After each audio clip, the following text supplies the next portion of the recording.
பொதுவாக வந்து இந்த கார்த்திகை தீபத்துக்கு சுவாமிக்கு நெய்வேத்தியம்ங்கிறது வீட்டில் வந்து அந்த நெல்லை வந்து பொரிக்கணும்னுவாங்க.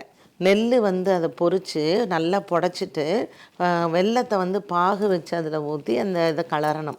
ஸோ அரிசியும் வெல்லமும் சேர்ந்து அப்படி இறுகின மாதிரி பிடிச்சா வீட்டில் வந்து குடும்பம் அந்த மாதிரி ஒரு பாண்டிங்கோடு இருக்கும்.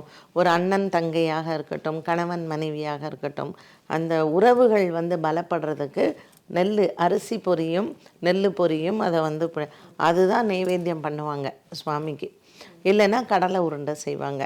இது மூன்றும் கார்த்திகை தீபத்தில் நம்ம நெய்வேத்தியத்துக்காக வைக்கிறது தான் சுவாமிக்கு.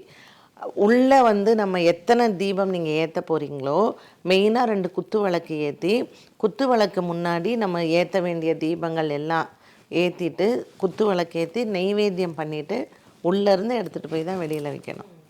முதல்ல நம்மளுடைய சுவாமி ரூமில் தான் எல்லாத்தையும் ஏற்றணும். அதுக்கப்புறம் நீங்கள் வெளியில் எடுத்துகிட்டு போய் வைக்கலாம். அதுதான் முறை.